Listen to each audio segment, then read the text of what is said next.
내가 만일 내 입으로 예수를 주로 시인하며 또 하나님께서 그를 죽은 자 가운데서 살리신 것을 내 마음에 믿으면 구원을 받으리라.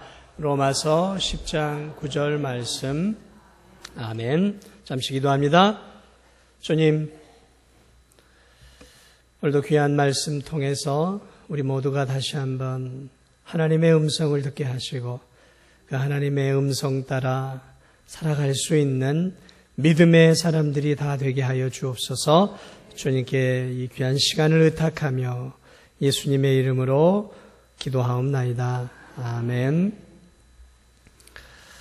가을은 오곡백과가 무르익고 또 추수의 계절이죠. 이 교회 맞은편 요쪽이죠. 이 맞은편에 지금은 요양원에 가 계신 문옥지 집사님 그 집, 제가 늘 왔다 갔다 하는 곳인데 거길 보면 감나무가 하나 있어요. 올해 가을에도 어김없이 감들이 주렁주렁 열렸더라고요. 아유, 저 감을 누가 따먹나, 주인이 없는데. 그러나 감들은 주인이 어디 있는지 상관없이 이렇게 주렁주렁 이렇게 열려 있어요. 옆집에 있는 하영자 권사님 좀 따가지고 가져오셔서 제가 좀 맛있게 먹었습니다. 하영자 권사님 댁에는 뭐가 또 있냐면 여기 지나다니고 대추나무가 아주 탐스러운 게 있어요.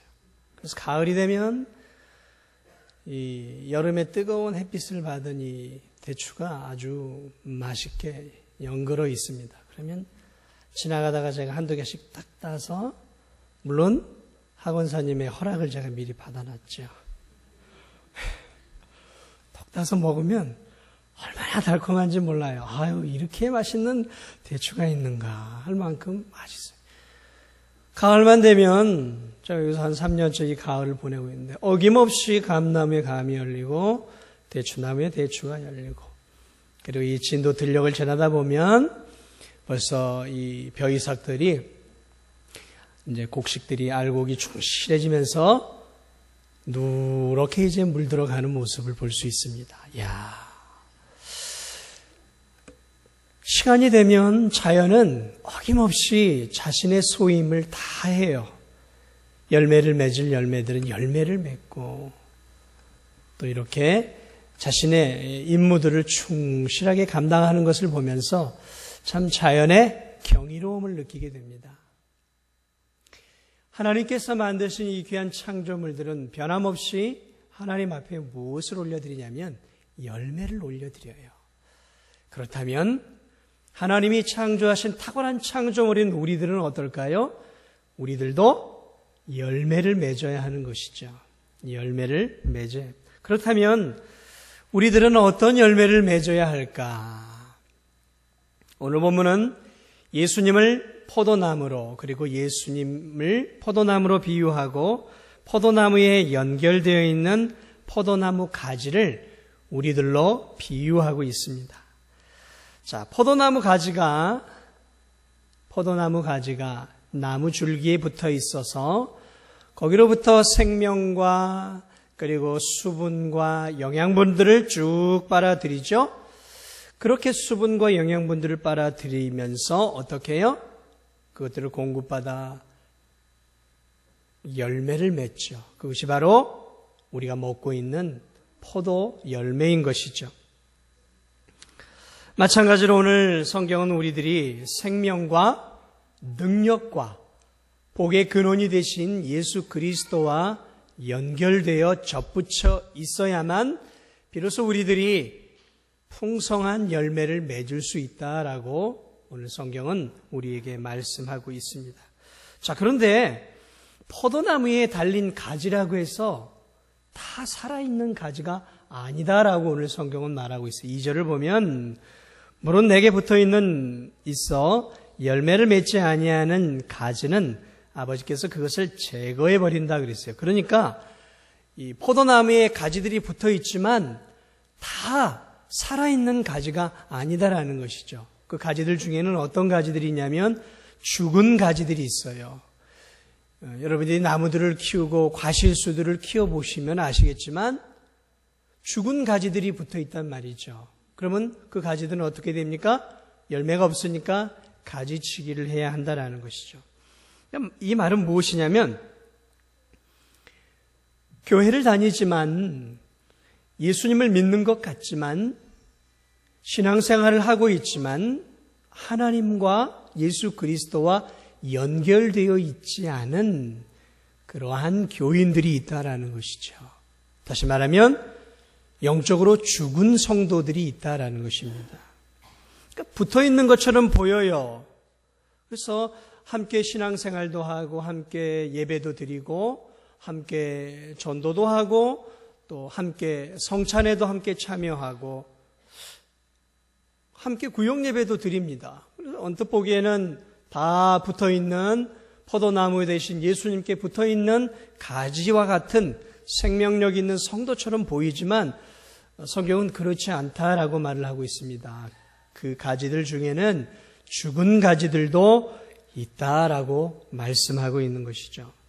참 이것은 우리가 이 본문을 계속해 나가기 전에 꼭 먼저 우리가 인식하고 넘어가야 할 대목이에요. 그러므로 여러분, 교회를 다닌다고 내가 하나님의 자녀가 되었다라고 안심해서는 안 된다라는 것이죠. 내가 직분을 받았고 내가 세례를 받았기에 내가 하나님의 자녀가 되었다라고 하기에는 안심할 수 없다라는 얘기죠. 앞으로도 진행되어 가겠지만 그것이 우리의 구원을 보증해 주는 것은 결코 아니에요.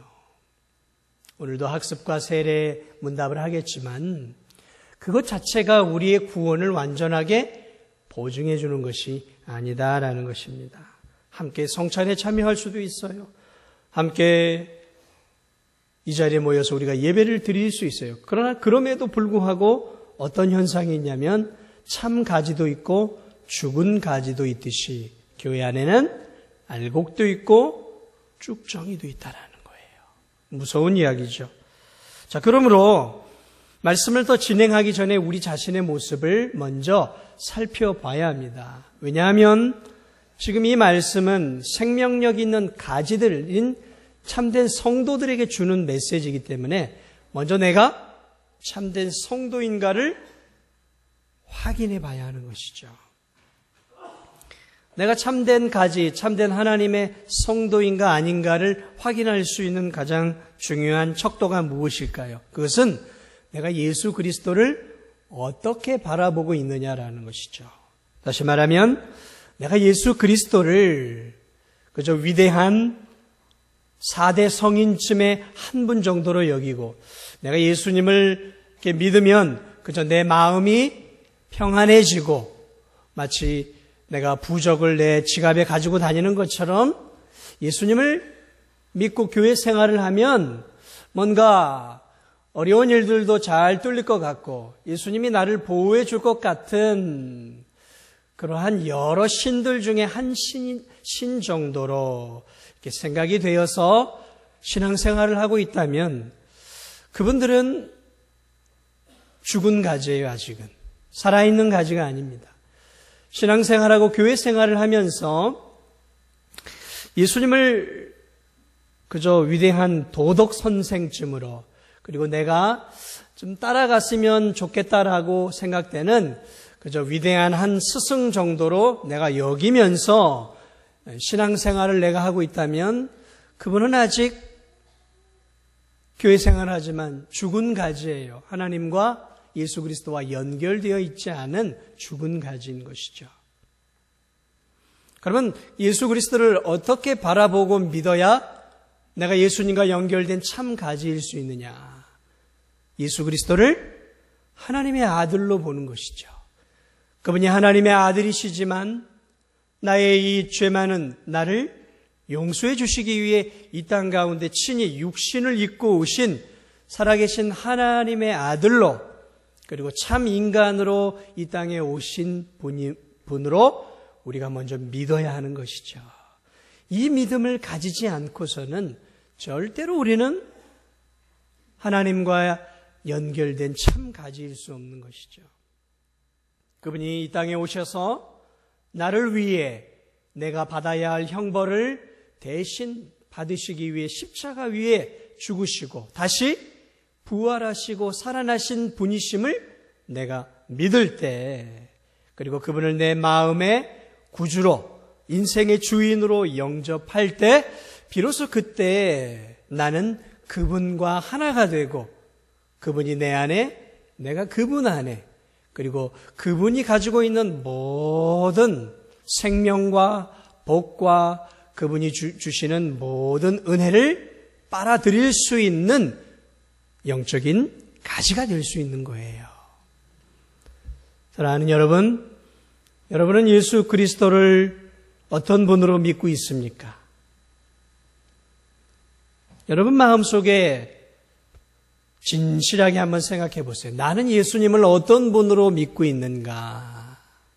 여러분은 정말 예수 그리스도를 나의 구주, 나의 하나님, 그리고 나의 구세주로 믿으십니까?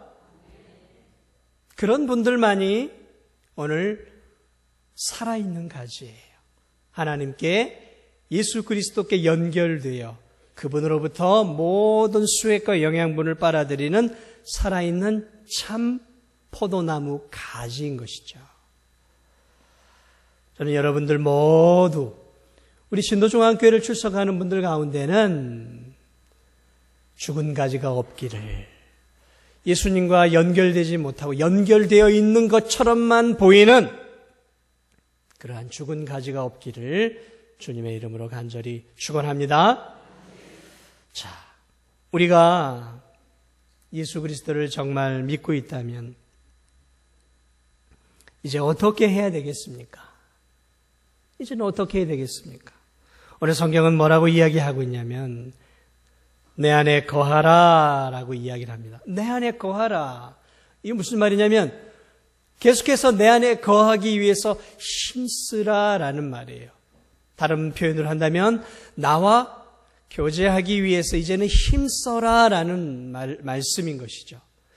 예수 그리스도를 믿음으로 그리스도가 우리 안에 거하고 우리가 그분 안에 거하지만 주님이 우리에게 부탁하고 있는 것이 뭐냐면, 그러므로 이제 우리가 하나가 되지 않았느냐, 영적으로 그러면 나와 교제하기 위해서 힘을 다하라 라고 말씀하고 있는 거예요. 그러면 어떻게 해야 할까요? 내 안에 거하라, 나도 너희 안에 거하리라 라고 오늘 4절에 분명하게 말씀하고 있습니다. 가지가 포도나무에 붙어 있지 아니하면 스스로 열매를 맺을 수 없음 같이 너희도 내 안에 있지 아니하면 그러하리라. 이 무슨 말씀이냐면, 이제는 이 가지가, 살아있는 가지가 포도나무 줄기에 붙어 있으면 뭐해요? 영양분을 빨아들인단 말이죠. 영양분을 빨아들여야 포도나무 가지가 살아날 뿐만 아니라 그 가지에서 무엇이 만들어지기 시작하냐면 열매, 포도 열매가 맺어지는 거예요. 그냥 맺어지는 게 아니에요. 이 가지가 힘껏 열매를, 에너지를 빨아들여야 돼요. 저 포도나무 뿌리로부터 주어지는 수액과 에너지와 온갖 영양분, 포도나무 뿌리로부터 주어지는 그 영양분들을 빨아들여야, 그리고 그것이 나무가 그 가지에게 그것을 공급해 주어야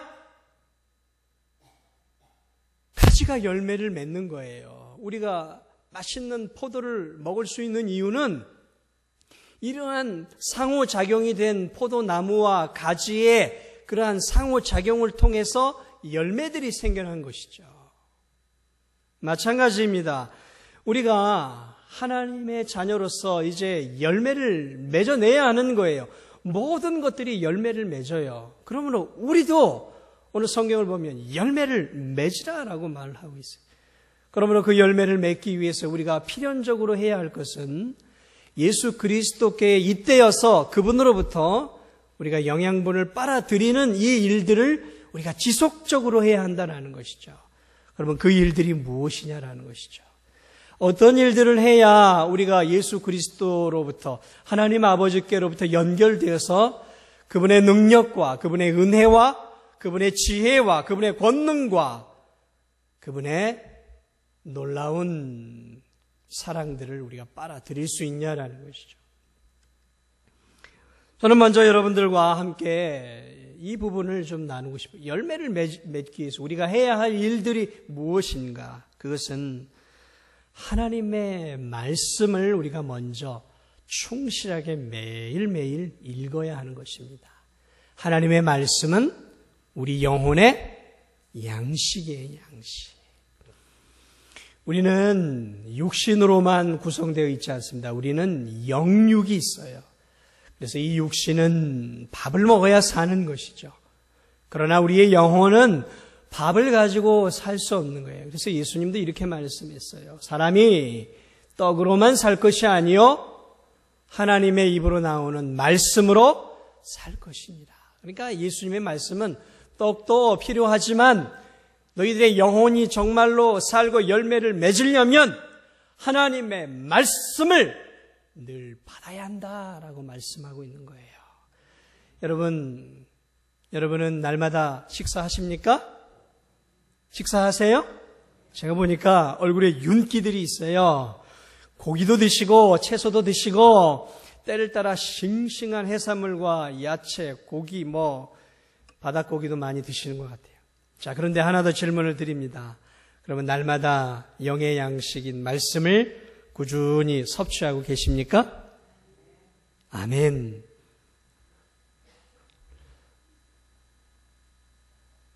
말씀을 섭취해야 하는 거예요.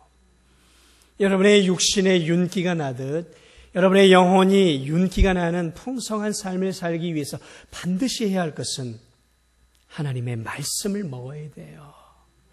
우리는 떡으로만 살 수 없어요. 떡도 있어야 하지만 생명의 양식인 하나님의 말씀을 날마다 읽고 살아가야 합니다. 여러분, 날마다 하나님 말씀을 읽기 위해 시간을 내고 계십니까? 시간을 내어서 하나님의 말씀을 읽으세요. 하나님의 말씀은 살았고 운동력이 있어 좌우의 날선 검보다 예리해서 혼과 영과 관절과 골수를 찔러 쪼개. 이게 무슨 말씀이에요? 우리를 더욱더 하나님의 거룩한 자녀로 만들어준다라는 말씀이에요. 그러므로 여러분, 우리가 열매를 맺기 위해서는 우리의 영혼이 충실해야 된단 말이죠. 충실해지려면 어떻게 돼요? 먹어야 하는 거예요. 먹어야 되는 거예요. 여러분, 노예가 뽕을 계속 먹죠. 뽕을 얼마나 많이 먹는지 몰라요. 계속 먹어대기만 해요. 그런데요, 여러분, 그렇게 먹는 이유가 있어요. 때가 딱 차면 어떻게 됩니까? 그렇게 뽕을 먹던 이 누에가 뭘 하기 시작해요? 뭘 내기 시작합니까? 비단을 내기 시작하잖아요, 비단을. 열매죠. 마찬가지입니다. 성도는 말씀을 먹어야 영혼의 열매, 삶의 열매를 맺어낼 수 있는 거예요. 아무것도 하나님의 말씀도 읽지 않고 여러분이 하나님의 자녀답게 살 수 있을까요? 아니요, 절대 살 수 없습니다. 세상에 귀한 이런 음식을 제대로 섭취하지 않는 사람들이 여러분 힘있게 노동하고 일할 수 있겠습니까? 못해요. 비실비실해서. 마찬가지입니다. 여러분, 하나님 말씀을 제발 부탁입니다. 날마다 시간을 정해놓고 읽으세요. 그것이 열매를 맺는 첫 번째 비결입니다. 그리고 그 말씀을 삶 속에서 자꾸 묵상하는 거예요. 소가 여물을 자꾸 되새김질하는 것처럼 하나님 말씀을 읽고 끝! 이게 아니라요. 그 말씀을 가지고 한 구절이든 내가 좋아하는 말씀이든 그것을 삶 속에서 자꾸 되새김질하는 거예요. 어려울 때 되새기고 기쁠 때 되새기고 힘들 때 되새기고 기도할 때 되새기는 거예요. 자꾸 하나님의 말씀을 되새길 때 어떤 역사가 일어나냐면 그 말씀에서 골수가 나오기 시작을 합니다. 그래서 그 말씀에서 내가 평소에 알지 못했던 놀라운 영적인 진액들이 쏟아져서 내 영혼을 채우기 시작을 해요. 여러분, 이런 경험들 해보셨죠? 그래서 그 말씀이 주는 놀라운 은혜가 내게 차고 넘쳐서 내 안에 충만한 하나님의 은혜가 넘치기 시작을 해요. 이것은 말씀을 묵상한 사람들만이 누릴 수 있는 기쁨이요 특권이에요. 사고를 계속해서 구우면 곱죠? 그러면 그 안에서 뭐가 나요? 보글보글보글하고 하얀 그 뼛속에 있는 진액이 우러나오는 것처럼 우리가 여러분 하나님의 말씀을 삶 속에서 일하면서 자꾸 생각하고 묵상을 해야 돼요. 그러면 그 말씀 속에서 놀라운 진액들이 쏟아져 나오기 시작을 해요. 그게 열매를 맺기 위한 우리의 힘이고 기초예요. 저는 여러분들이 그러한 은혜가 있기를 주님의 이름으로 축원합니다. 또 하나 우리가 열매를 맺기 위해서 힘을 얻는 방법이 있어요. 그것이 무엇입니까? 우리가 잘 알고 있는 것처럼 기도 생활이에요. 기도 생활. 하나님과 이때여 기도 생활을 하는 거예요. 그럴 때 그 기도를 통해서 하나님 나에게 은혜를 주시고 영적인 능력을 공급해 주시는 거예요.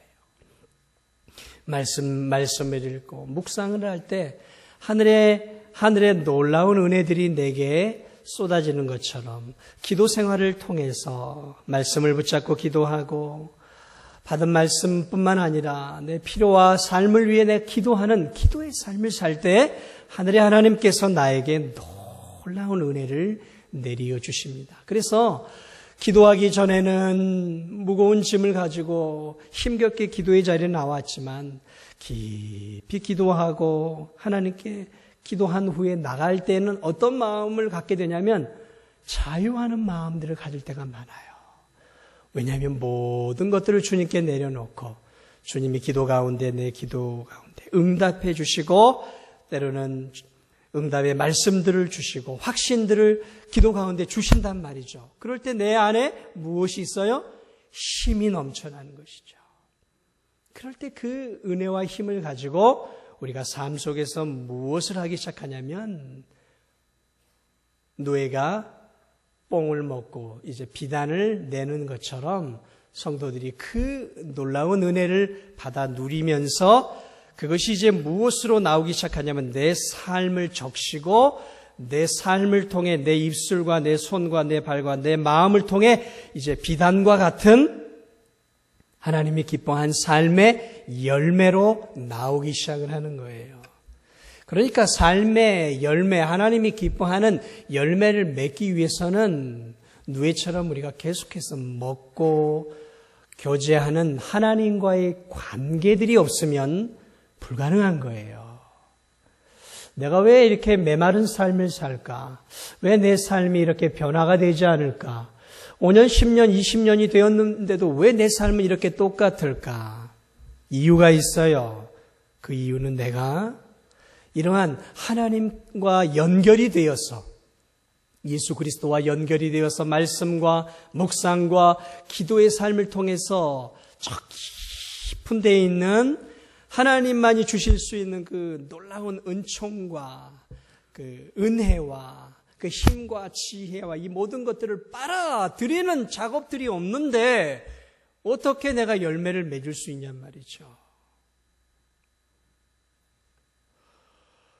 여러분 가정에 과실수를 키우지 않습니까? 이 과실수들이 그냥 열매를 맺는 게 아니에요. 수분을 섭취하고 햇빛을 받아야 되고 또 거름을 받고 땅속에 있는 좋은 영양분들을 빨아들였기 때문에 열매가 나오는 것 아니겠습니까? 마찬가지예요.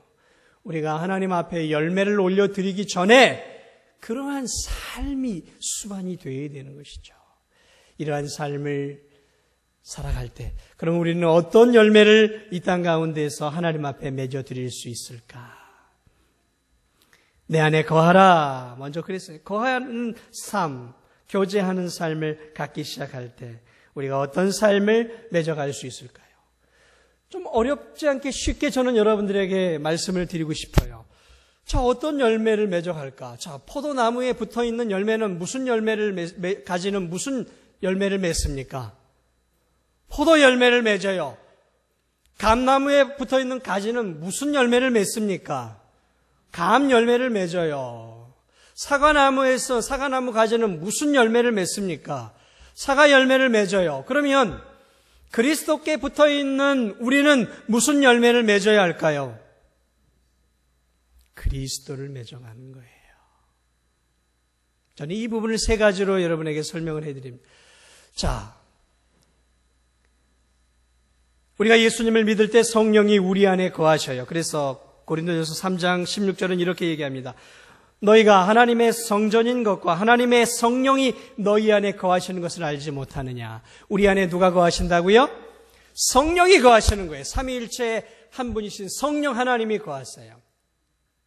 자, 성령이 거하면 갈라디아서 5장 22절에서는 성령의 열매 9가지 열매를 이야기합니다. 사랑과 희락과 화평과 오래 참음과 자비, 양선, 충성, 온유, 절제. 이것이 우리 안에 성령이 거한다면 이 9가지의 열매를 우리가 어떻게 해야 된다고요? 맺어가야 한다는 것이죠.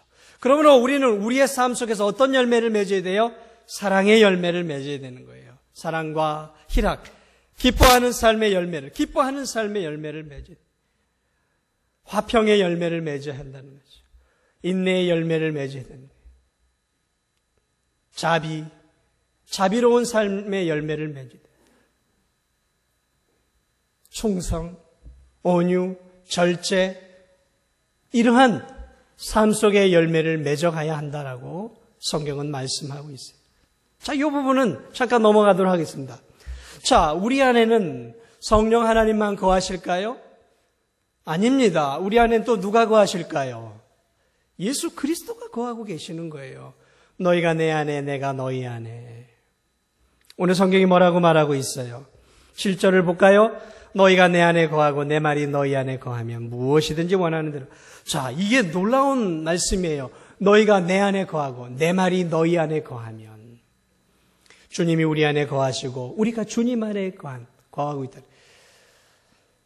그러므로 예수님도 우리 안에 거하고 있어요. 예수님도. 성령 하나님만 우리 안에 거하는 것이 아니라 예수 그리스도도 우리 안에 거하고 있단 말이죠. 자, 그러면 우린 또 누구의 열매를 맺어가야 돼요? 예수님의 열매를 맺어가야 돼요. 성령의 열매만이 아니라 예수님의 열매를 맺어가야 돼요. 여러분, 예수님이 이 땅에서 어떤 삶을 사셨습니까? 예수님이 이 땅에서 어떤 삶을 사셨어요? 예수님은 늘 하나님께 순종하는 순종의 열매를 맺었어요. 그분은 이 땅에 자신의 뜻을 이루기 위해 오시지 않았어요. 자신이 누리고 자신이 부귀영화를 누리고 많은 사람들에게 인정과 대접을 받기 위해 이 땅에 오신 것이 아니라 하나님의 뜻을 이루고 하나님께 순종하기 위해 오셨어요. 그러므로 그분은 이 땅에서 하나님 앞에 죽기까지 온전하게 순종하셨어요. 그러므로 예수 그리스도가 우리 안에 있다면 우리는 무슨 열매를 맺어야 되냐면 하나님의 말씀에 순종하는 열매를 맺어야 되는 거예요. 말씀에는 좋은 구절들이 많이 있어요. 그런데 말씀 속에는 우리를 힘들게 하고 우리의 본성에 거슬리는 구절도 많이 있어요. 그러나 여러분, 내 마음에 들지 않는 구절, 내 본성에 거슬릴 거부감이 있는 구절이라고 이 말씀은 내가 제껴놓고 축복을 주고 나에게 복을 주고 나에게 기쁨을 주는 구절들만 내가 취하고 살면 되겠습니까? 아니죠. 그건 그리스도인의 모습이 아니에요. 순종은 모든 말씀을 다 순종하는 거예요. 그러므로 하나님께서 말씀하고 있는 모든 성경의 말씀들, 나를 힘들게 하는 말씀들 뭐가 있을까요? 전도하라라는 거죠. 얼마나 힘든 구절이에요. 그러나 어떻게 해야 합니까? 전도해야 하는 거예요.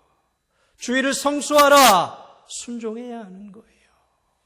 너 자신을 죽기까지 부인하고 나를 따르라. 얼마나 힘든 구절이에요. 어려운 구절이에요. 네 원수를 사랑하라. 여러분, 원수를 사랑하기가 쉬웁니까?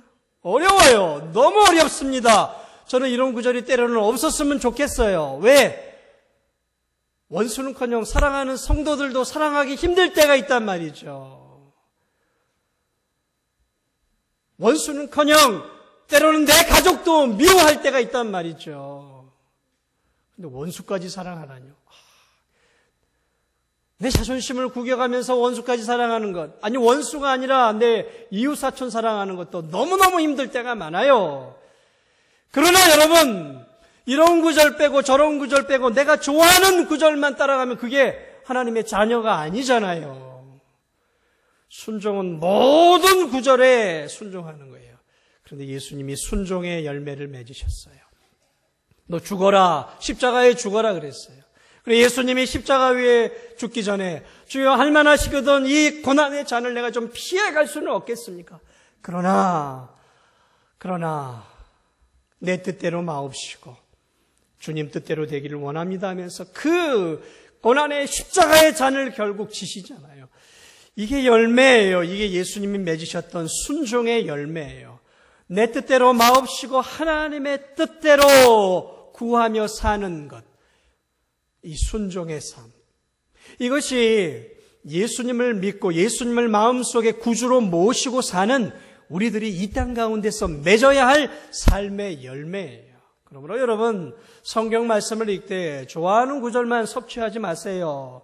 마치 어린아이가 먹고 싶은 음식만 섭취하고 먹기 싫은 채소나 콩이나 뭐 이런 것들은 진짜 제껴버리고 먹는 그러한 편식을 하지 말고 온전하게 말씀을 다 섭취하고 그 온전한 말씀의 순종의 열매를 순종할 수 있는 여러분들이 되시기를 주님의 이름으로 축원을 드립니다. 여러분 우리가 또 하나 맺어야 될 일이 있어요. 아버지는 자식들이 있죠. 자식은 아버지가 있는 거예요. 자식들은 아버지를 참 많이 닮았어요. 얼굴 모양도 닮고 심지어는 뭐 걸음걸이, 앉아있는 이 자세, 심지어는 어떤 분들 보면은 아버지의 목소리 톤까지 비슷한 분들이 있어요. 전화를 걸면 아버지인지 자식인지 구분이 안 가요. 이 뭐예요? 자식은 아버지를 닮아가는 거예요. 우리의 아버지가 누구입니까? 하나님 아버지죠. 그러므로 우리는 또 닮아가야 할 분이 있는 거예요. 하나님 아버지를 닮아가야 되는 거예요. 그러면 하나님 아버지의 특성이 무엇입니까? 하나님 아버지의 특성 중에 크게 두 가지가 있죠. 하나는 사랑이에요. 사랑의 삶 사셨죠. 그래서 우리를 사랑하셔서 독생자까지 이 땅 가운데 주셨어요. 그러므로 우리는 이 땅에서 사랑의 삶을 살아야 돼요. 또 하나의 중요한 특징인데 그것이 뭐냐면 거룩이에요. 거룩. 그래서 하나님은 이렇게 우리에게 계속 말씀합니다. 내가 거룩하니 너희도 거룩하라. 거룩이 뭐예요? 거룩의 열매가 무엇입니까? 거룩은 구별된 삶이에요. 거룩은 세상 사람과 구별된 삶을 사는 게 거룩이란 말이죠. 그러므로 세상 사람들이 죄를 짓고 쾌락과 자기 마음대로 살아간다면 우리는 죄 짓지 않고 죄를 멀리하고 악을 멀리하고 하나님께서 원하는 순결하고 정결한 삶을 살아가야 하는 것이죠. 오늘날 이 세상이 얼마나 더러운 삶이 되었습니까? 간음이 더 이상 죄가 되지 않아요. 동성애가 더 이상 이제 죄가 되지 않는 시대에 살아가고 있습니다. 마음대로 네가 원하는 사랑 마음대로 해도 된다라는 거예요. 네가 원하는 대로 마음대로 가정을 꾸려도 된다라는 것이죠. 아니요, 그렇지 않지 않습니까? 합의만 되면 마음대로 하라라는 거예요. 저 소돔과 고모라의 시대가 오늘 이 시대예요. 그 시대와 조금 더 뒤지지 않는 시대가 오늘 이 추악한 이 시대입니다. 그러므로 이 시대의 성도들이 거룩과 성결을 지켜내는 열매를 맺어가야 하는 것이죠. 하나님이 원하는 열매, 그것은 거룩의 열매예요. 죄짓지 않는 열매예요. 정직한 열매예요. 부정부패를 저지르지 않는 열매단 말이죠. 세상 사람과는 분명하게 다른 삶의 열매가 우리에게 있어야 하는 것이죠. 세상 사람들이 거짓말하면 우리는 거짓말하지 말아야 되는 거예요. 세상 사람들이 뒷돈을 주고 뇌물을 주면서 살아간다면 그리스도인들은 승진을 못하더라도 사업에 성공을 못하더라도 뒷돈이나 뇌물을 주어서는 안 되는 거예요. 우리에겐 김영란법이 필요가 없어야 되는 거예요. 그리스도인들에게조차도 김영란법이 힘든 법이 되어서 왜 이 법이 만들어져가지고 나를 이렇게 힘들게, 그것이 그리스도인의 모습이 아닌 거예요. 그리스도인은 김영란법이 아니라 그 어떤 법이 만들어져도 그 법과는 초연하게 하나님의 진리의 법, 말씀의 법을 따라 살면 세상의 법을 초월하기 때문에 세상의 법이 나를 조여온다 할지라도 나에게는 아무런 상관이 없는 거예요. 여러분, 김영란법이 힘드세요? 우리는 어떤 열매를 맺어가야 하겠습니까? 포도나무가 포도 열매를 맺어야 하고 감나무 가지가 감나무 열매를 맺어야 한다면, 그리스도인이라면 우리는 그리스도의 열매를 맺어가야 돼요. 우리의 생각이 그리스도의 생각이 되어야 되는 거예요. 우리가 추구하고자 목표하는 것이, 그리스도께서 추구하고 목표하는 것이 우리의 인생의 목표가 되어야 하는 거예요. 그리스도께서 하셨던 그 진리의 말씀들을 쏟아내었다면 우리의 입술도 한 입으로 단물과 쓴물이 나와서는 안 되는 거예요. 한 입으로는 말씀을 전하고, 한 입으로는 복음을 전하고, 한 입으로는 거짓말하고 사기치는 입이 되어서는 안 되고, 다른 사람을 헐뜯고 비난하고 중상모략하고 이 입술로 음담패설을 말하는 그러한 입술이 되어서는 안 되는 거예요. 하나님의 입술, 예수님의 입술이 돼요. 예수 그리스도께서 복음을 전하고 그 발로 복음을 전하고 하나님의 말씀에 순종하는 삶을 살았다면 우리의 손과 우리의 발은 복음을 전하고 하나님이 기뻐하는 믿음의 삶을 살기 위해서 힘쓰는 손이 되고 발이 되어야 하고, 예수 그리스도께서 죽어가는 영혼들을 향해 가슴 아픈 마음을 가지셨다는 우리 또한 세상을 바라볼 때, 죄지은 사람들을 바라볼 때 가슴 아픈 마음을 가지고 영혼을 향한 뜨거운 열정과 마음을 가지고 그 마음을 가지고 살아가야 하는 것이죠. 이것이 예수 그리스도를 믿고 예수 그리스도에게 붙어있는 예수 그리스도의 가지들이 맺어야 할 열매예요. 그러므로 우리가 맺어야 할 열매는 다른 말로 하면 예수의 열매인 거예요. 예수의 열매. 예수님을 닮아가는 열매예요. 예수님의 인격과 예수님의 성품과 예수님의 입술과 예수님이 추구하고 하셨던 인생의 목적과 하나님을 닮아가고, 그리고 하나님의 뜻을 이루어드리고 하나님의 말씀에 순종하고자 했던 그 예수 그리스도의 온전한 삶이 우리가 맺어야 할 궁극적인 삶의 열매이다라는 것이죠. 사랑하는 여러분, 열매를 맺는 것은 어려운 일입니다. 어려운 일이에요. 쉬운 일이 아니에요. 저도 어렵습니다. 그러나 우리는 맺어낼 수 있어요. 왜냐하면 우리가 그리스도께 붙어 있다면 그분이 우리에게 감당할 수 있는 은혜와 능력과 힘과 지혜를 끊임없이 우리에게 공급해 주실 것이기 때문에 그렇습니다. 우리가 살아있는 가지라면 우린 반드시 작든 크든 맛있는 것이든 맛이 없는 것이든 성숙한 것이든 미성숙한 것이든 열매를 맺어내야 하는 거예요. 열매를 맺어내야 해요. 특별히 영혼을 건지는 열매를 맺어내야 해요. 영혼을 사랑하는 열매를 맺어내야 하는 것이죠. 이것이 우리가 궁극적으로 맺어내야 하는 거예요. 이것이 예수 그리스도께서 이 땅에 오셨던 궁극적인 삶의 이유예요. 영혼을 건지는 열매를 맺어내기 위해 예수님이 오셨고 성령님이 지금도 일하시고 아버지 하나님께서 그 예수 그리스도를 보내주셨다면 오늘 우리도 영혼을 사랑하고 영혼을 건져내야 하는 이 열매를 우리들이 이 땅을 사는 동안 있는 힘을 다해 맺어내야 하는 것이죠. 저와 여러분이 힘들지만 예수 그리스도께 맞다 영양분을 늘 섭취하심으로 하나님께서 원하시는 놀라운 영혼의 열매, 주님을 닮아가는 삶의 열매, 그래서 하나님 앞에 풍성한 영적인 열매들을 하늘의 하나님 앞에 아라리 올려드릴 수 있는 그러한 여러분들이 되시기를 주님의 이름으로 축원합니다. 축원합니다.